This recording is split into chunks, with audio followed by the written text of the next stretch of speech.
Orang Kudus.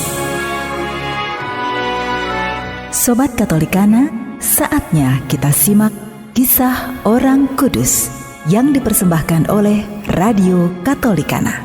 Penulis naskah Arif Setiawan.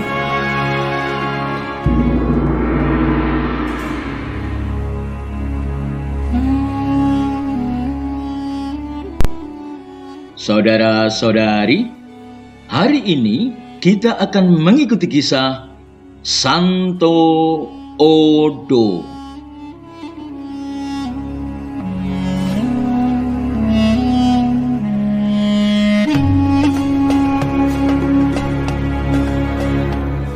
Odo lahir sebagai karunia khusus dari Allah. Ketika itu ayahnya yang seorang perwira militer Perancis memohon kepada Tuhan agar kepadanya diberi seorang anak laki-laki yang kelak menjadi kesatria yang tangkas menggunakan pedang. Namun dalam perjalanannya setelah anak itu lahir, Tuhan merencanakan sesuatu yang berbeda. Selain kesehatan Odo yang terus terganggu sehingga tidak layak baginya menjalani hidup kemiliteran, Odo juga lebih tertarik menjadi seorang imam.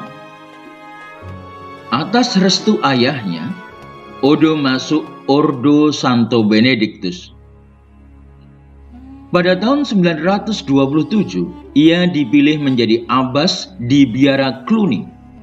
Sebagai pemimpin biara, ia bersikap tegas dalam hal pelaksanaan aturan-aturan hidup membiara, tetapi bijaksana dan lembut kepada rekan-rekan sebiara. Ketika bertugas di Roma, Odo sering sakit-sakitan. Untuk itu, ia kembali ke Tours, berkeinginan meninggal di sana dan dikuburkan di samping Santo Martinus kelak jika ia meninggal. Odo tiba di Tours tepat pada saat pesta Santo Martinus.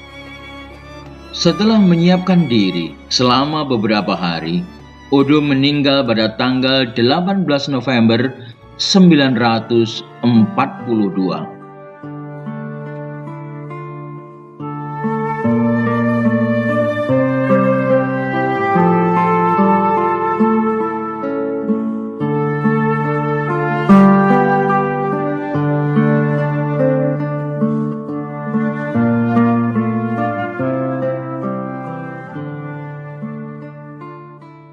Saudara-saudari, hidup adalah perjuangan yang butuh arah.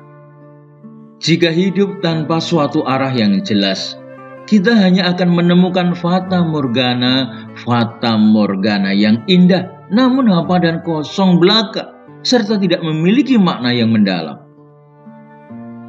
Hidup tanpa tujuan, seperti hanya kita menumpang perahu yang terbawa angin.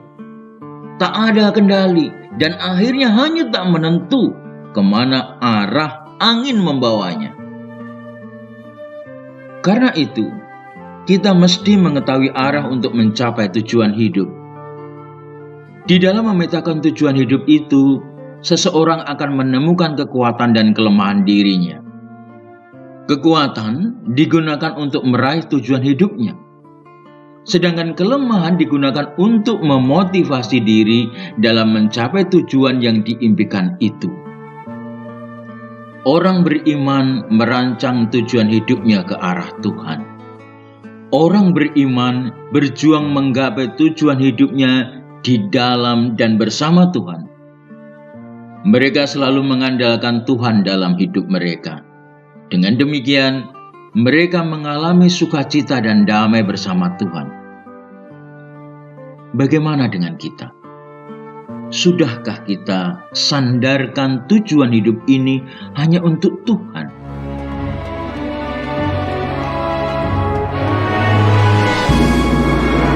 Demikian kisah orang kudus hari ini. Kisah orang kudus dapat Anda simak di Radio Katolikana setiap hari pukul 12 waktu Indonesia Barat dan pukul 19 waktu Indonesia Barat. Sampai jumpa di kisah orang kudus selanjutnya.